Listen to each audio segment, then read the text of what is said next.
Hey, cybersecurity insurance has taken a major foothold in our industry. If you haven't been paying attention, especially in the last 5 years, it's been getting out of control. And today we're going to really be focusing in on the last 18 months, where it has changed dramatically from more of a land grab to a very tactical decision based approach. Okay. Now, I know, I know, like so many other people who I try to talk about cybersecurity insurance with, like you might be like, all right, I'm clicking off. Like this, the insurance is a hard pass for me, Jerry. No thanks. Okay, but let me tell you two things that are critically important and why you're going to want to stay with us through this stream today. Okay, when it comes to cybersecurity insurance, two things are critically important. One, the business talks money, and as the Information Security Office elevates within the organization, we need to be able to talk money. And cybersecurity insurance is one of those controls that the business understands, and you also have to understand.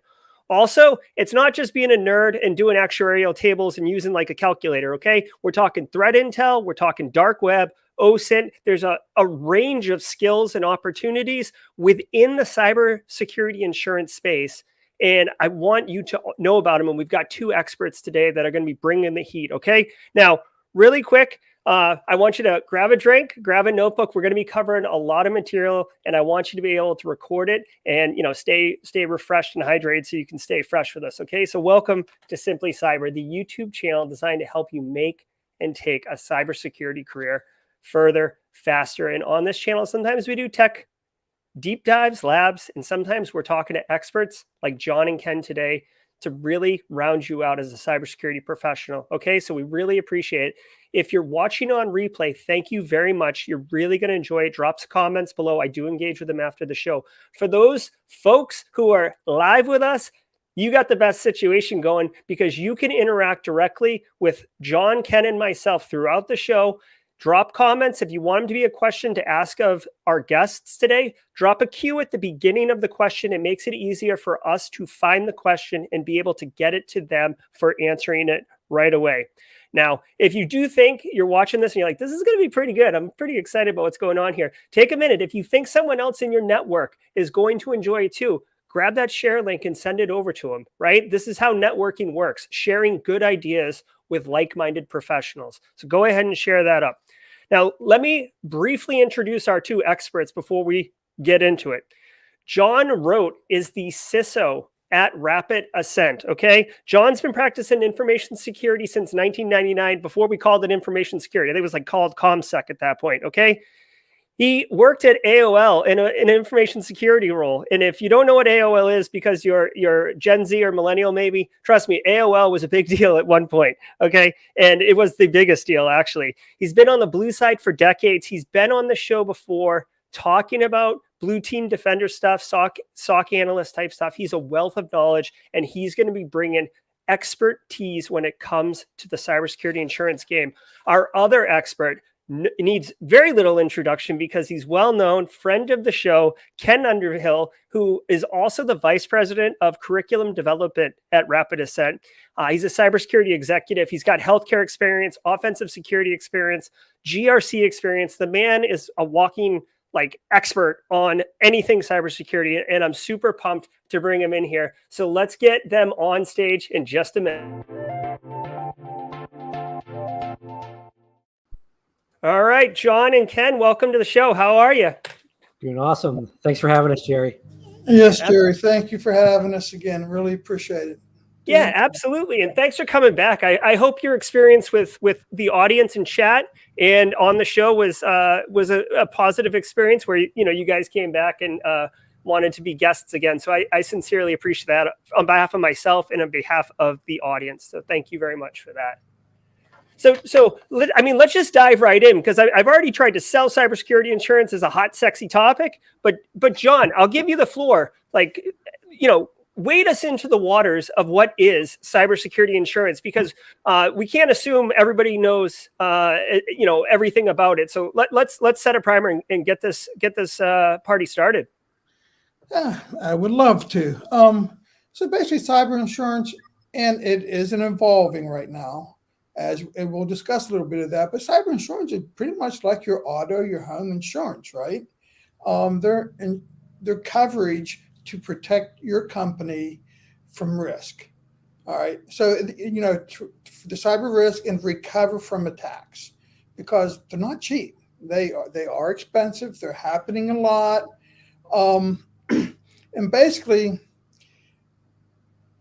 it is kind of new. And the GAO, the Government Accountability Office, they pointed out one of the problems cyber insurance companies are having with working through the last 5 years is they didn't have data, right?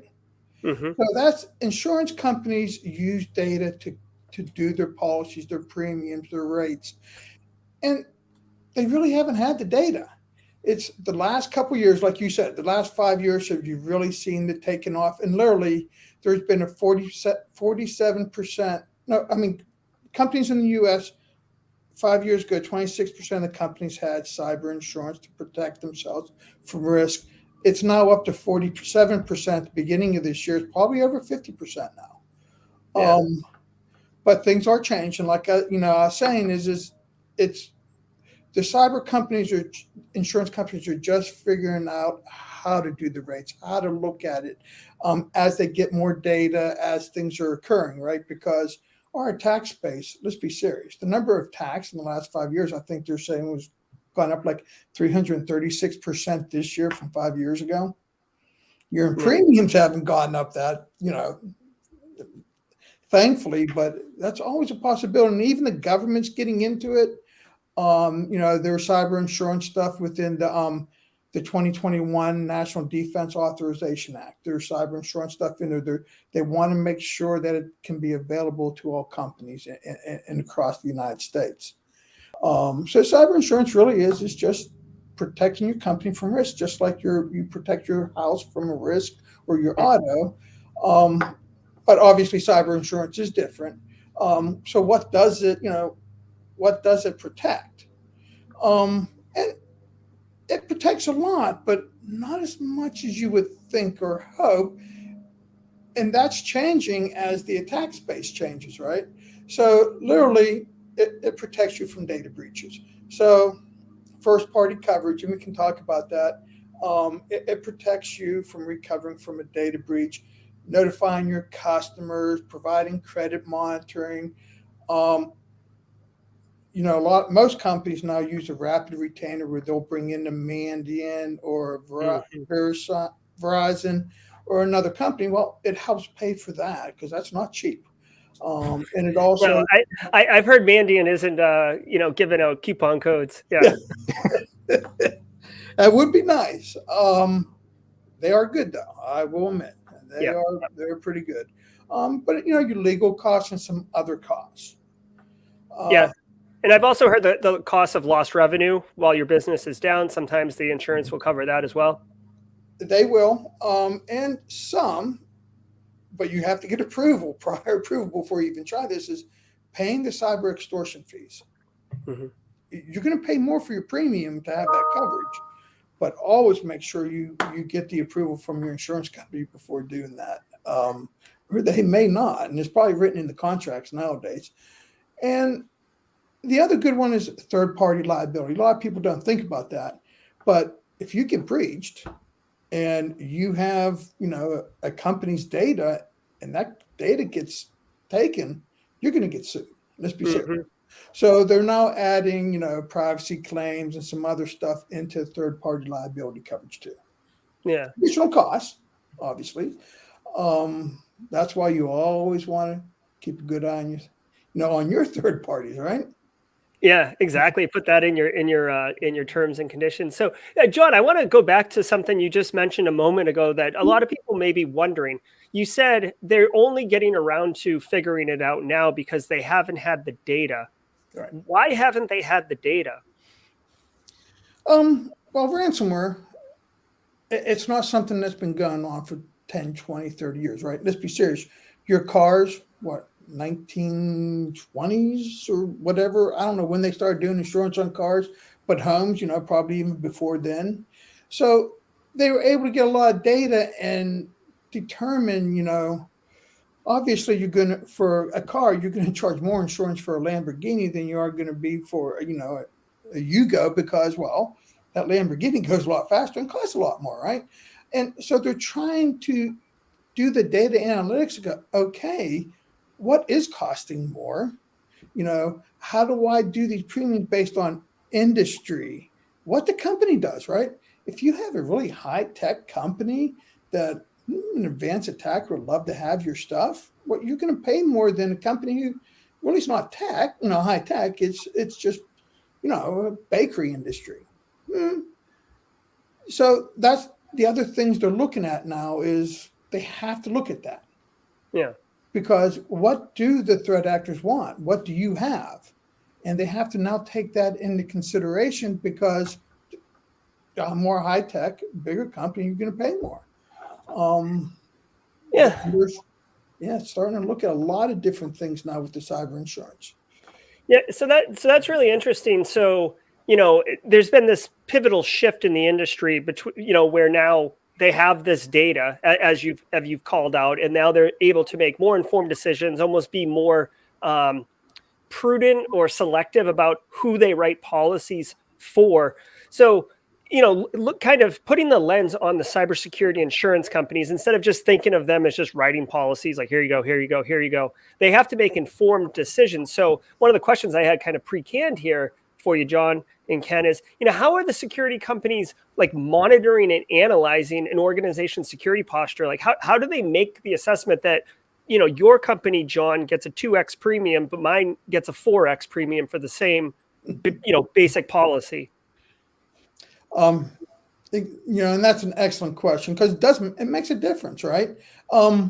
So a lot of what they look at, they're obviously going to look at your security posture. That's probably the most important piece, right? Both your internal and your external, and we can go more in depth in that in a minute, but that's very important. How easy are you to break into? Then they're going to be looking at, your employees, because let's be serious. What's the number one factor in breaches? It's employees. It's always going to be. So how well do you train them? How well do they know? Even, how well is your incident response team trained to contain the incident? Stuff like that.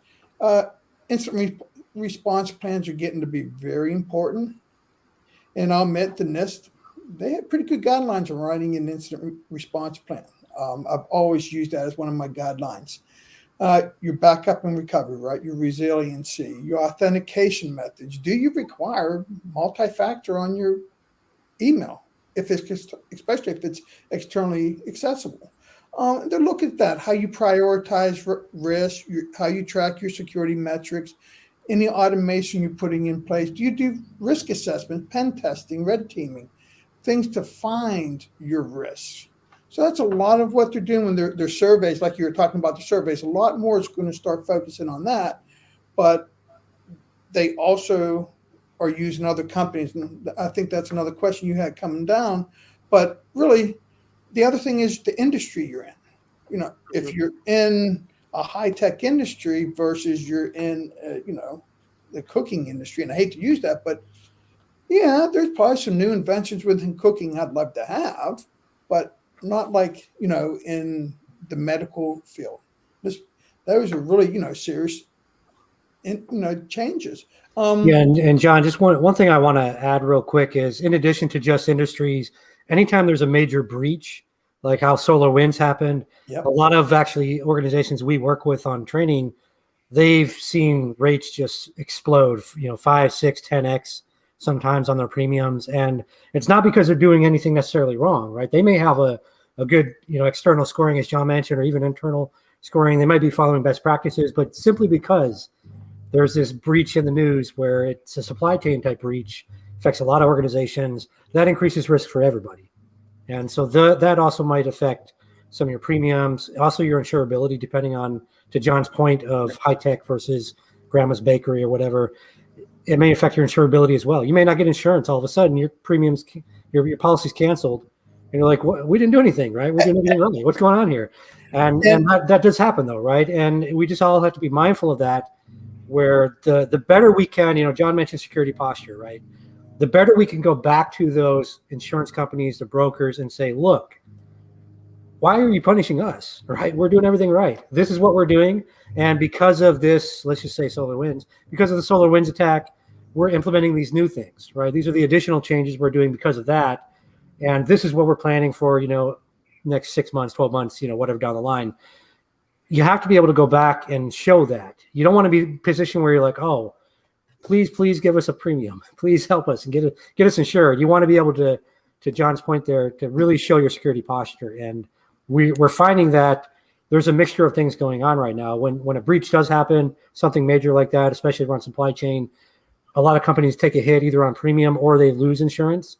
And if you look at some larger companies, especially in the financial space, another thing to consider, if you're thinking that this stuff is boring and who cares about cyber insurance, well, guess what? A lot of companies now are saying, look, if you don't have cyber insurance, we're not paying you on your contracts. Yep. Now take that away and see, can you run a business without getting paid? No, you can't, right? I'll answer that for you. You cannot. So this is a big deal, right? This is something you need to be mindful of. And so that's all I'm going to say. I just want to chime in on that real quick. Well, and that's a good point, Ken, because that was the next place I was going. Is they also look at products and services, right? Like he says, if you're a supply chain like SolarWinds or Kaseya is another good one, or they have to look at that. And another big one is IT service companies. For a hacker, it's a lot easier to go break into an IT service company and attack 100 companies than it is to attack 100 companies, right? So it really, that service makes a big difference on what you're doing. And then they're going to look at your previous breaches, your compromises that you've had in the past. Have you learned from them? Yeah. So one of the interesting questions, because the way I set this up was, how do they analyze? So that's like, are we going to write you a policy or not? But is it a point in time situation where they write you a policy and there you go, and you're good for a year, whether or not your threat landscape changes, which we all know does, or whether you have EDR, but your contract ends a month after your policy was written. So now you don't have EDR. So is there any monitoring going on by the insurance companies, or how is that going on? And there is, and that's an excellent question, because there is monitoring going on, and there's a startup that, that's what they're flashing. We do continuous monitoring. Cowbell continuously monitors their clients, right? But all the insurance are using it.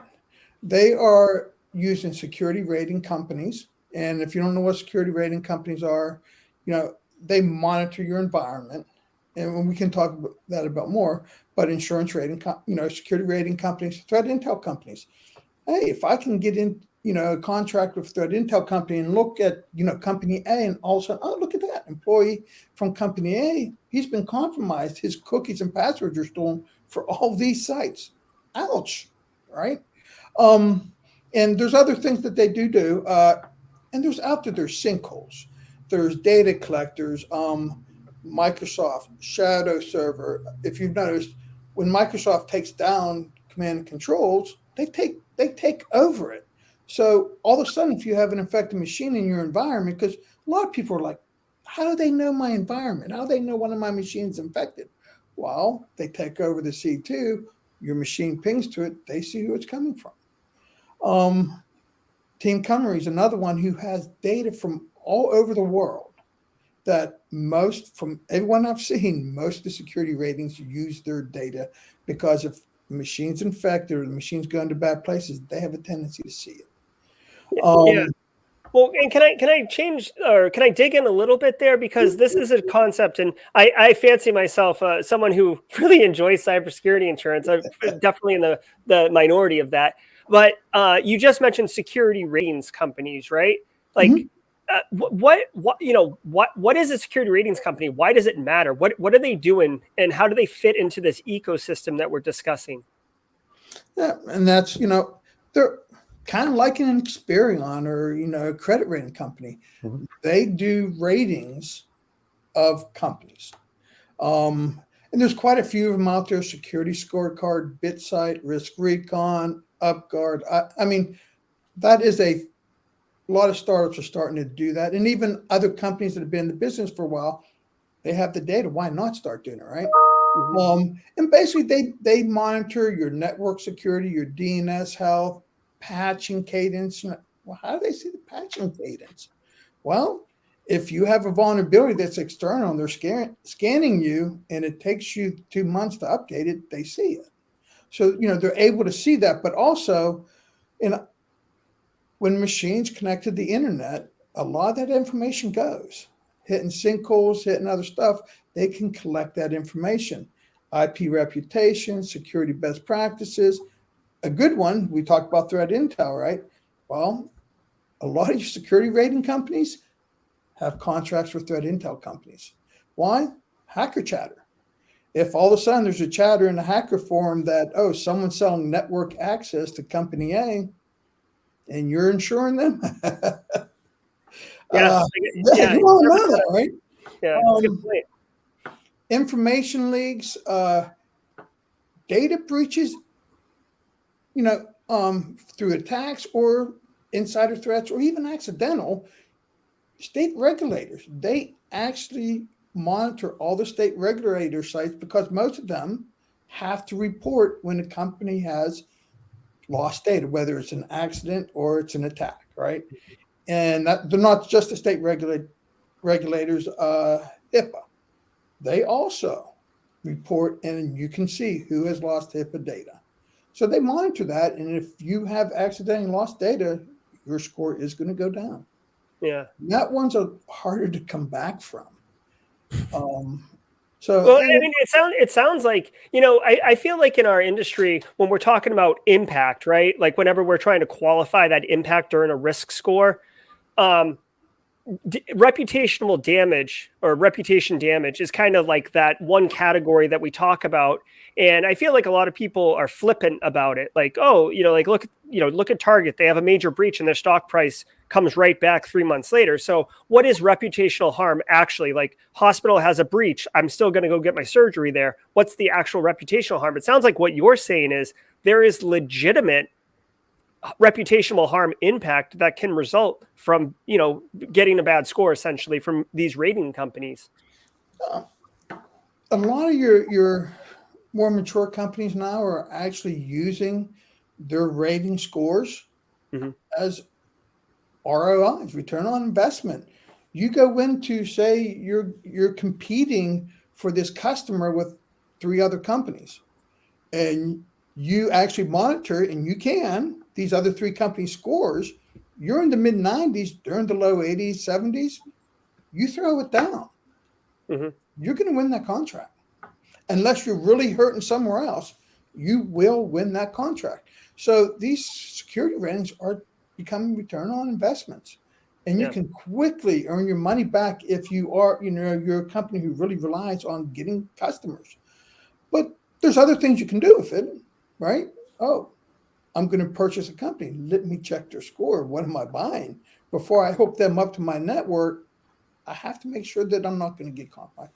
So there's a lot of advantages to using those security rating companies. The other one is to monitor your third parties. And that's probably your biggest advantage. Yeah. And I could see you mentioned about acquiring a company. I could see them using that as a negotiating tool for price reduction, right? Like, oh, you've got warts all over you. I'm not giving you full price, man. Get out of here with that noise. You're going to cost me money if I buy it just to fix your security.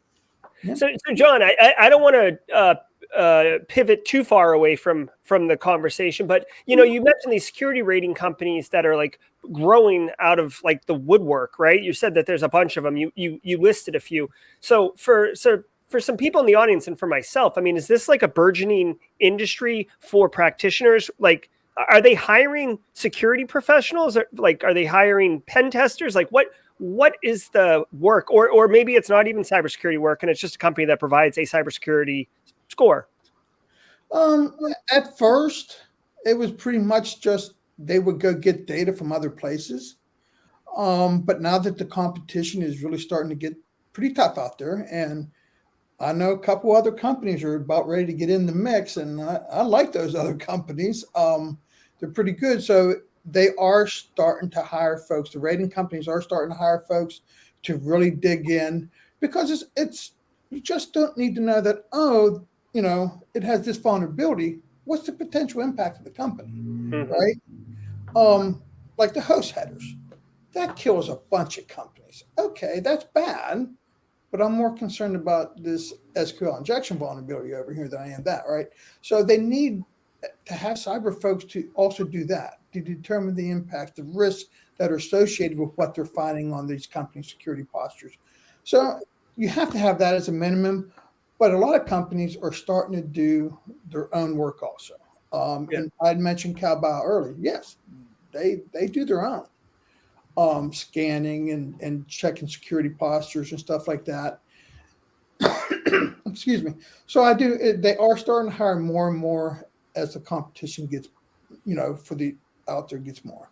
Yeah. So, I mean, something for people to put in the back of their head or jot down in their journal if they're taking notes right now, that, this is an area that's going to be growing in employment opportunities. And I just want to bring a quick comment in from Jermaine.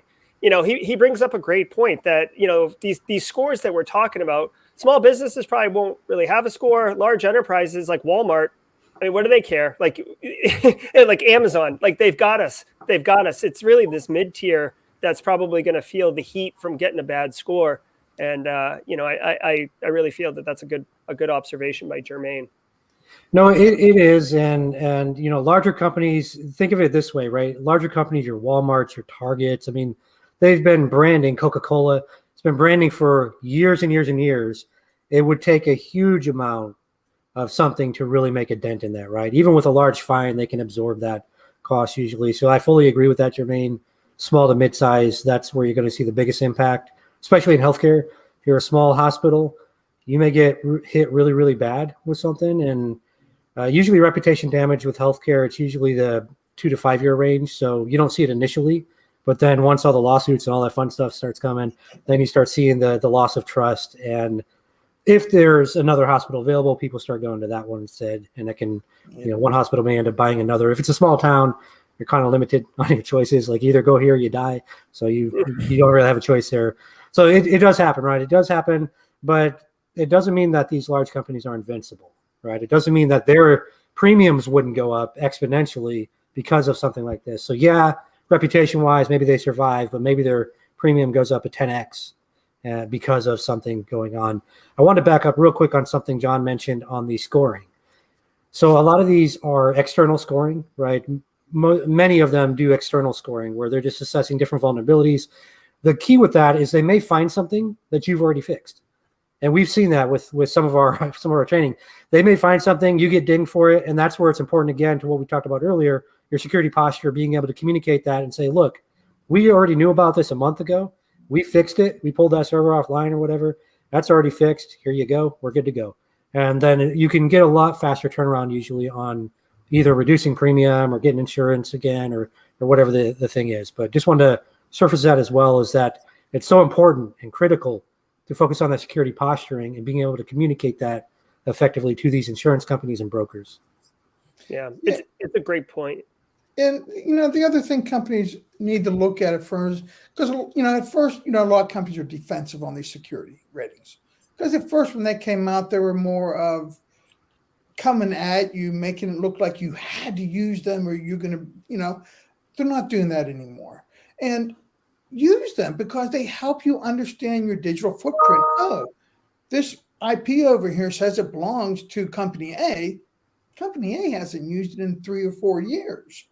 They just never got the DNS records cleaned up. So it actually will help you clean up your digital footprint too.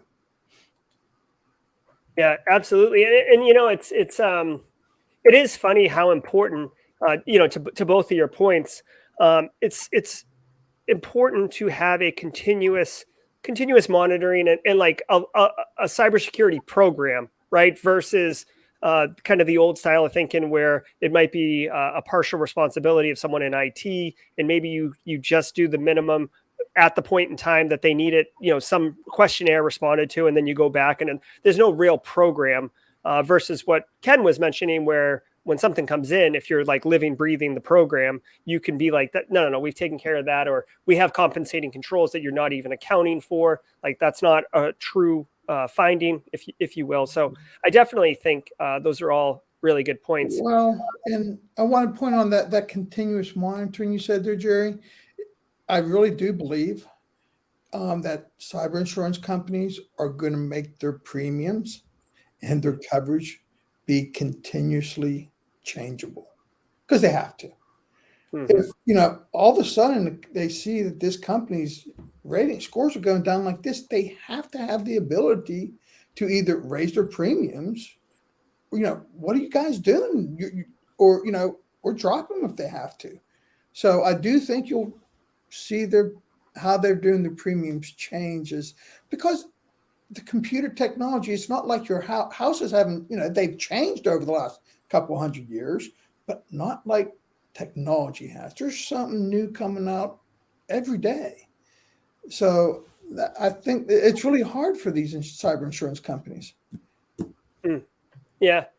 So, kind of following the path that we've been talking about with the company, and then the security rating company helping the insurance company and helping people understand the security posture of an organization. We talked briefly about threat intelligence. So how does threat intelligence get involved here? I mean, we've talked about threat intelligence in other areas of our industry, but I've never really heard it mentioned in a cybersecurity insurance capability. So how does this get folded in?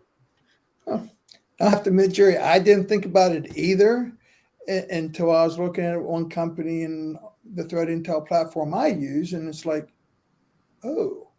So I asked the company, are cyber insurance companies using you? They couldn't tell me who, but yeah, oh yeah, and it's understandable, because one of the things, accounts, right? You can just see in threat intel platforms all the accounts that are getting compromised, and you can download a zip file from this hacker forum that'll have the cookies and passwords for all of these sites. And you go down there and you see, oh, look at that, company A's domains in there 20, 30 different times or something. That's saying the passwords are compromised. Oh boy, right? Especially if you have an external SharePoint site that doesn't have MFA or something like that. So you have that. Your financial companies, they monitor the carding forms, the credit card forms and stuff like that. They monitor the hacker chatter. I don't know. I was looking the other day. I think that, like, in one day, there's 10 different companies' network access was being sold on hacker forms. I'm gonna change the card, because I mean you're reading right into it. I wanted to get right into the dark web. I mean, it's the sexy, unspoken, mysterious piece of our industry that people whisper about, but you're talking about it right now in the context of insurance companies. So yeah, if you could drill into that a little bit, John. I could go back to my earlier days of this one place called Digital Gangster, that I would sit and pull that hacker forum constantly, because one of the favorite things they attack was AOL, right? Well, that's what these threat intel companies do. They just sit, because most hacker forums, you can just pull the data. They're .onion sites, and you just sit there, pull the data, throw it into the database, and then they look for my keywords that I have from my company or my third parties, even my CEO's, name, stuff like that. And they collect a lot of information like that. So compromised accounts, accesses, and trust me, I've been saved in the past by my threat intel company. You want to see what they're talking about. I've had happen in the past where someone's getting ready to sell company A's data. Oh, nice. He never got a chance. Right? So it lets you get ahead of the attacks. That's one piece. The other pieces are they collect, on malware. You can pull all the IOCs and all, most threat intel companies, not all now, have all the malware stuff and the vulnerabilities and attacks all hooking up with the MITRE ATT&CK framework. So if you pull that data down into your SIMs and your data repositories, and if your other tools use them, bingo, there's a lot of very valuable data there. A lot of them, Mandiant's excellent at, threat profiles. Yeah. If you have an attack going on and you think it's, APT5, go into MITRE ATT&CK or into your threat intel code. What do they do? All right, I've seen them do this. What else do they do in my network? And that lets you see what else they're doing. So, I guess I've moved away a little bit from the cyber insurance, but you can see how a cyber insurance folks who's monitoring that, they, kind company A is my company that I have cyber insurance. I'm just going to, and really, you just set up alerts and you get emails when they hit. You don't even have to go into the platform and look all day long. Yeah. So it's very, very valuable. Like for the last 2 minutes, John, as you've been responding, I can't, like, I'm imagining you, because you said I used to, troll in Digital Gangster, and I'm just picturing you wearing like a black hoodie, like smoky room, trap music playing in the background, and just like, like just doing it. I love it. Gary, you pictured that correctly. That's exactly how it went down, man. Yep. And it's just like a scene from The Matrix, you know what I mean? Like before Neo converted there. So I love it. But to keep us on track and not go too far away. So, it sounds like you're saying insurance companies are using all of this great information in order to inform themselves, which I think is fantastic. And it's really a no-brainer, right? Because there's a lot of money on the line. So intel, awareness, these are all the things that make you make better informed decisions, right? So why wouldn't they go after it? But, I'm a cybersecurity professional, but I wouldn't encourage just anyone to throw on a Tor browser and go trolling on whatever the 2021 version of Digital Gangster is at this point to help their organization out, right? Like, tread lightly if you go in there. So I kind of want to flip it. Like, for people who are in the audience that maybe want to go talk to their CEO or want to help their organization save on that money. By the way, this is a great way to demonstrate value. Like, information security doesn't get a chance to demonstrate value all that often to the business, except like stopping events that they never get to hear about. Like, if you could save 2x on the cybersecurity insurance premium, the CEO is going to know your name, first name, right? You'll be on that level. So what kind of things can companies or people who work for companies do to help reduce those premiums that are just going out of control? John, please. Yeah, excellent question. And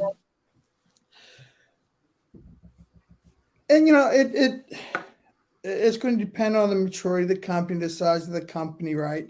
But you need to know your digital footprint. You need to know your internal, external attack surface, improve your ability to respond and recover, know your security ratings.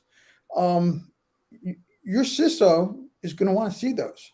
If not hire your CEO, he's going to want to track what your security ratings are once you start doing it. Know your exposures. We talked about threat intel. Know your risks. How do you prioritize them? Know your threats. Have you done a threat model? Do you know why would APT5 really want to attack you? Mm-hmm. Do you know what information in your company they want? That to me that is a serious important.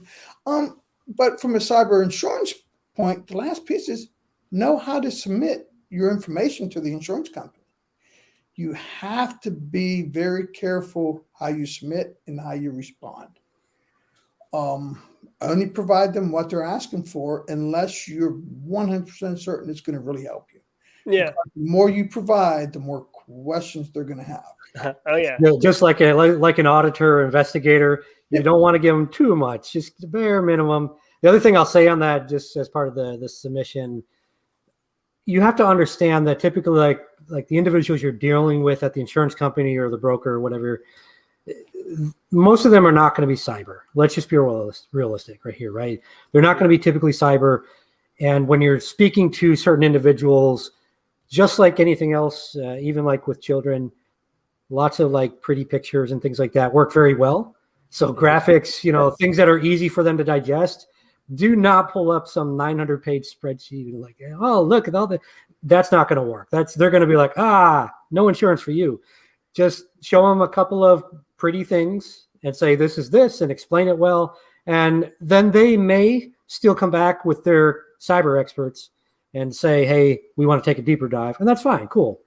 But when you're starting out, understand that most people you're going to be speaking with or communicating with, it's blinky lights. Put the blinky lights on, get them excited about that, and a lot of times that will do it.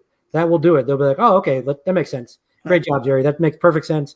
Let's lower your rate right now.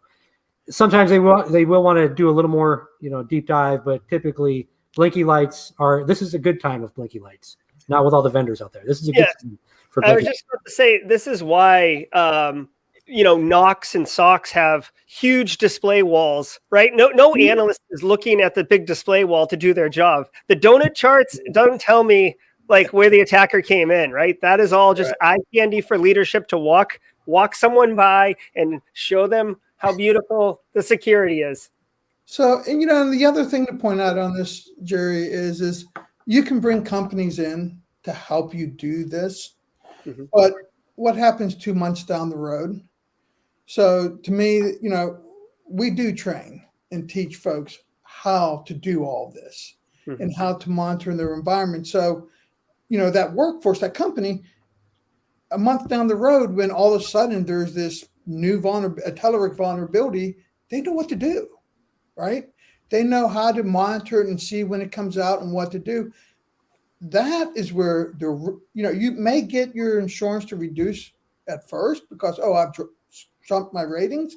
But if you keep your ratings up there, it'll come down even further. So, to me, companies are great, but your workforce really needs to know how to do this. So it's a continuous process. Yeah. So, that's a great segue, John, to the next question I was actually going to ask you, really focusing on what those skills are that people who run these companies, whether it's insurance or security rating, threat intel, an organization trying to help themselves.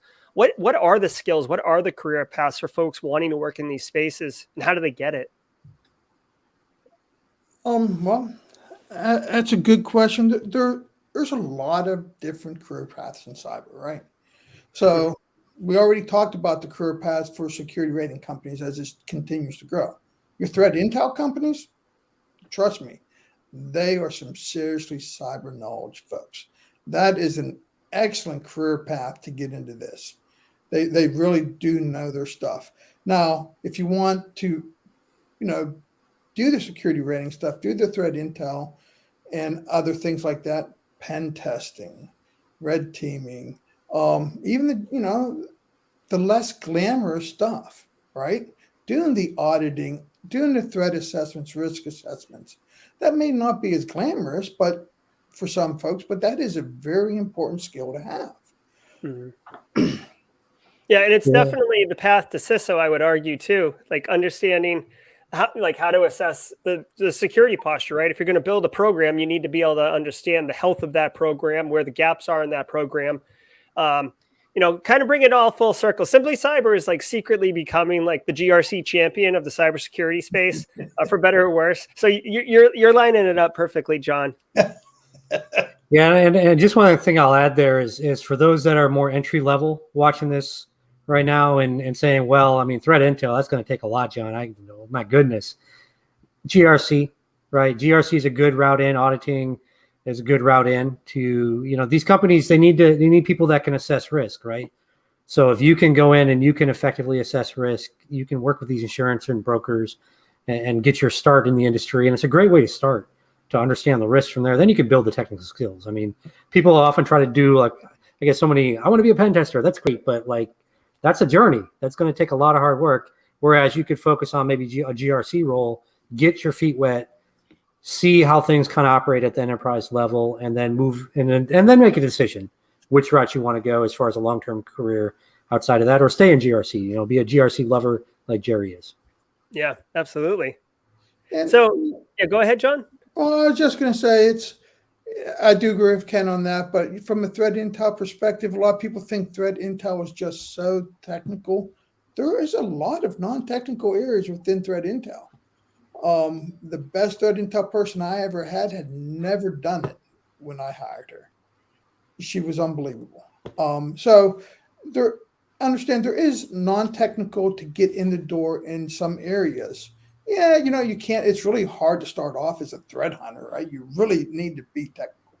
But a threat intel, that's actually a decent way to get into the business. You start learning the threat actors, the MITRE ATT&CK framework.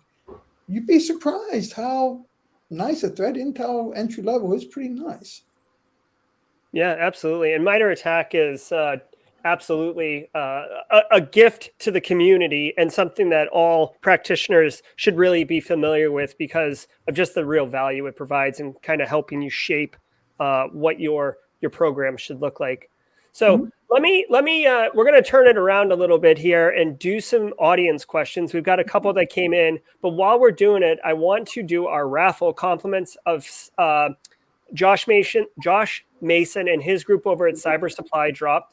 So guys, to enter the raffle, this is going to be for a VIP membership to Blue Team Labs Online. So, maybe you're not ready to go threat hunting yet, but if you want to get some of those Blue Team skills, Blue Team Labs Online is fantastic. I actually was in there yesterday doing some labs for myself in order to just make sure that my knives stay sharp. Just because I'm like a kind of nerdy CISO guy now doesn't mean I don't need to get my hands dirty and stay cognizant. So this is a great platform. Drop hashtag Rapid Ascent in chat to enter. Thank you to Cyber Supply Drop. I want to give this a gift away to somebody, so please jump in there right now. We've also got this new format right here, so that's pretty cool. I like that. Just checking that out. So let's take a question from the audience while you guys are dropping hashtag Rapid Ascent into the chat. Okay, here we go. Gonna fire from the hip, John. Oh wait, hold on. Whenever I do the raffle, it starts jamming up all the chat, and I'm trying to click on stuff. So I guess a question to John, and then Ken, if you want to follow up. As a CISO or leader of a security organization, how responsible are you for making sure that insurance covers all of your organizational risks? What are you responsible for? Well, obviously, from a CISO standpoint, it does fall under me, right? And that's going to be most companies, if not all. The cyber insurance is going to fall underneath the CISO, and it covers everything. It really does. It's going to cover first party, third party. It's going to cover data breach. It's going to cover the network. So yeah, it is the responsibility of the CISO to ensure that your risks are covered, both from an incident response management perspective, but also from a financial perspective. And that's where that cybersecurity comes in, insurance comes in. Yeah, and well, so let me ask you, just to kind of go down that path a little bit more. So is the CISO operating in a bubble directly with the insurance company? Is it a board level discussion? What is it, because if I'm a CISO and I'm going to go get a EDR solution, I don't talk to anyone about it, right? I know what my organization needs and what the budget is and all that stuff. With something like cyber insurance, what is kind of the workflow look like, or who's involved in it? Even because you just said you're responsible for it. Right. So is the buck stop with you, or what's that look like? No, it's not going to be locked. You're right. The CISO has a chief of staff and others underneath him, and they're going to work directly with your cyber legal person and your legal company and your insurance folks. So it's the CISO is the one who's going to be signing off on it at the end, but he is going to be working with his team is going to be working with legal heavily. Because in the end, it really is a legal document. You really need to make sure the T's are crossed and the I's are dotted. And it depends on the company size. Obviously, if you're a 1,000 person company, you're not going to have a cyber insurance person in your company. But if you're a Walmart, I'll guarantee they probably have a team of folks who manages their cyber insurance, right? Because there's just so many different coverages and stuff out there. So they have to know the legal aspect of your company. They have to know the business aspect, right? And especially for a global company, that even makes it harder. They have to know the business, and then they need to know your cyber, your full, not just cyber, but the companies I've been in, they call it IT and risk. That's your GRC. That's your third-party risk management. It's other teams. Application security, they have to know that whole thing. Yeah. So it's going to involve quite a few teams, but most of the time, from what I've seen, it is run out of either chief of staff or something of the CISO, working with the other teams. Does that make sense? Love it. Yeah, it absolutely does. And again, I think it really. I'm a firm position. There's a couple things for me personally that are philosophical principles that I bring to cybersecurity. And for example, one that I will die on is that the CISO is an advisor to the CEO. right? So that's what your job is. Like, yes, you have accountability of the cybersecurity program, but at the end of the day, you're responsible for advising and being able to understand, comprehend what that policy is, what does it actually mean, what the coverage actually is. That's your responsibility to be able to digest and then translate to the business, because that's really what you're doing. You're a business conduit. So I agree 100% that it's a team effort, but at the end of the day, it also falls on the CISO to be able to actually comprehend and communicate what it is that it's actually And let's be serious. In today's world, the CISOs are one of the first people that are let go, are made to take the responsibility of a big data breach. So they need to know that. Yeah, but I would argue it's kind of funny you bring that up, because yes, they are the first head to fall, if you will. But I feel like it's kind of funny, because it's what an appealing resume bullet to say that you were CISO during the Anthem breach. I experienced and ran a program through an incredible breach. Like that's like a resume bullet that it's like, ooh, this professional has already gone through the nightmare. Like, let's bring them on. Which is kind of counter to what you would think, but it's a reality in our industry. It is. I mean, yeah. So, all right, let us run the raffle, and then we'll do a couple more questions with John Rote and Ken Underhill. All right, let me do this, and we are going to bring this onto screen. All right, so I know we got some entries in here. This is excellent. We're going to do this. I don't know if you guys have been here since I brought in some sound effects to really class up this raffle. But good luck to everybody. Here we go. Yes, drum roll. And winner of the Blue Team Labs Online VIP membership, Bill DeArgis. All right, good job, Bill. Thank you very much for participating, everybody. Bill, just connect with me on Discord or LinkedIn after the session, and I'll make sure to get you the right stuff so you can take advantage of that awesome prize. All right, so you guys aren't off the hook yet. Jermaine brings a question. He wants to know, and this is a good one, in my opinion, do insurance companies have, I guess, pen test teams? Are the auditors doing pen testing as well? Like, what's their level of audit?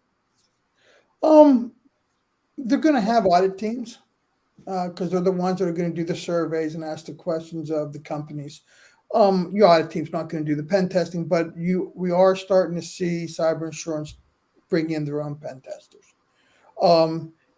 Say you pull data from showedin.io and you see stuff, if you don't have reports from another company, you have to do your own scanning, right? So that, and a lot of companies will do that. They'll pull from showedin.io. Oh, look at that. They're using this vulnerable version of this. Let me see if it is. Right? Because the last thing you want to do is be called on the carpet to go, we're not vulnerable to that. Why are you showing we are? Well, your pen tester goes, oh, well, here, right? So yeah, they are starting, and once again, it's the competition, right? The more you have to stay current, you have to stay ahead of your competition. So yes, they are starting to hire pen testers. Oh, that's great.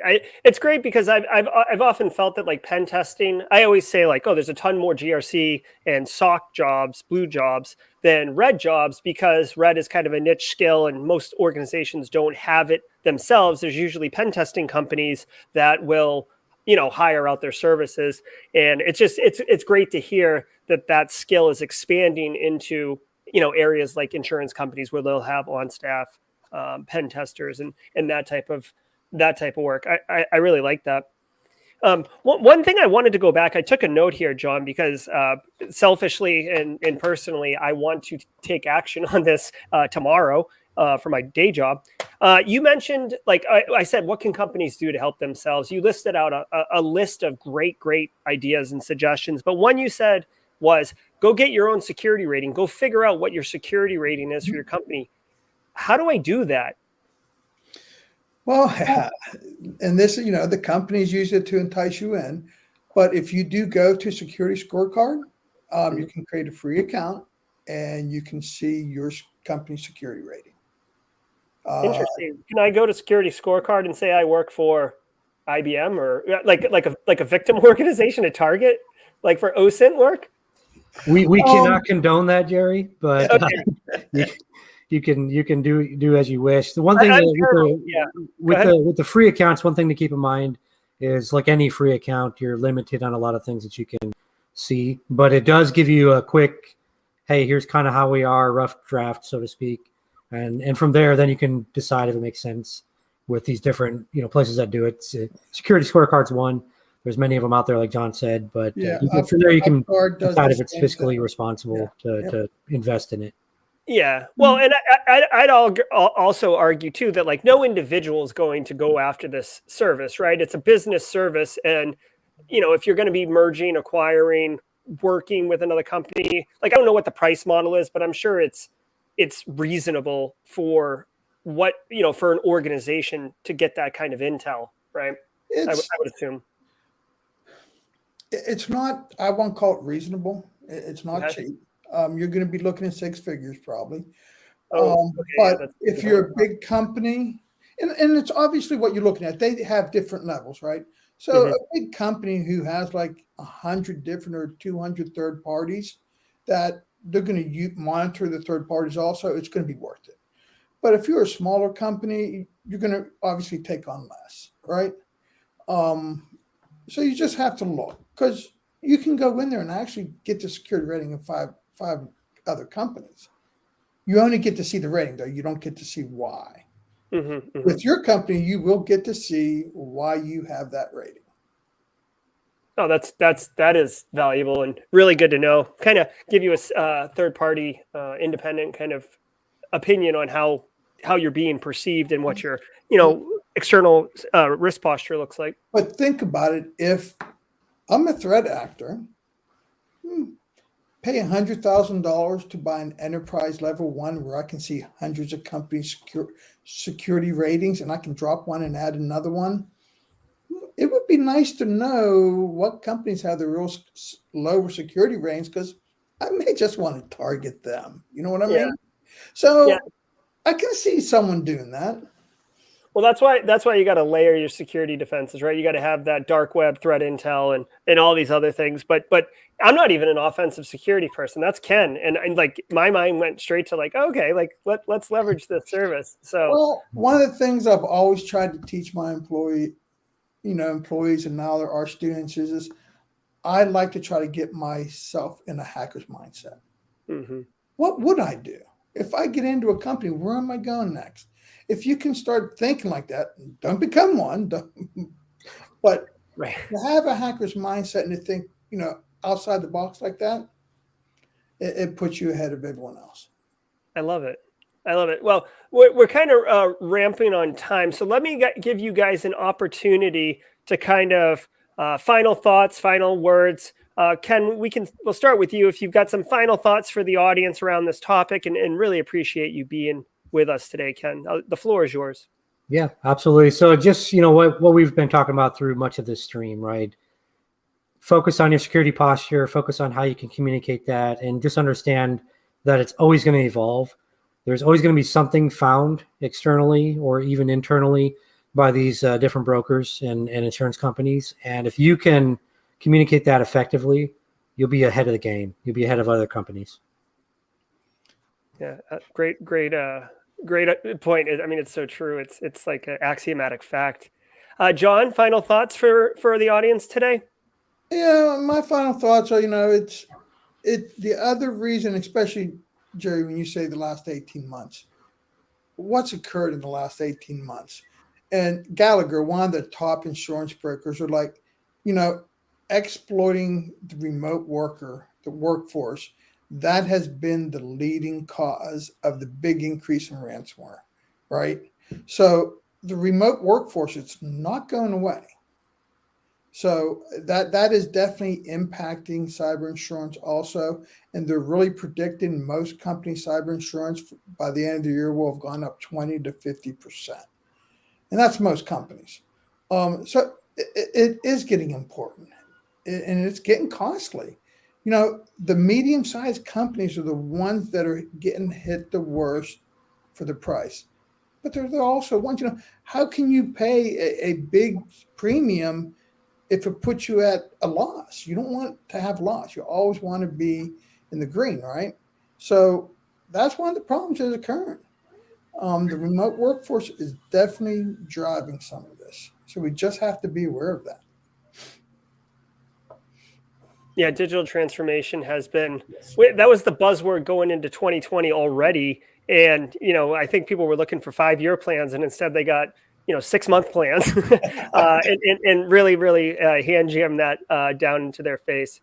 So John and Ken, thank you so much. Thank you on behalf of Rapid Ascent for having you guys come on and share this really great information with us. I'm going to send you guys to the green room so I can talk about what we're going to be doing next on Simply Cyber with the audience, but really genuinely on behalf of the entire audience, chat, and myself, thank you for being here today. Hey, thanks for having us, Jerry. Absolutely. And mine too. All right, everybody. So I hope you really enjoyed the time that we just spent with John and Ken. As I mentioned, we do this every Thursday at 4:30. So if you like live streams, you like good times, you like cybersecurity, this is definitely the place to be. Now, I want to tell you what's happening next on Simply Cyber, right? So we've got next week, guys, is Thanksgiving. So I'm not live streaming on Thanksgiving because let's be honest, like that's a terrible idea. But what we are going to be doing the following Tuesday, if you guys remember, if you've been a fan of the show for some time, you know this guy, Charles Finfrock. Charles is coming back on.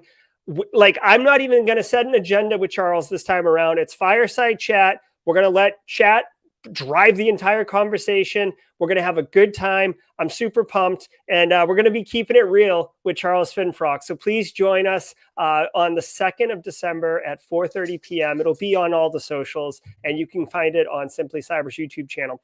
So with that, I will say thank you to everybody for your time. And until next time, stay secure.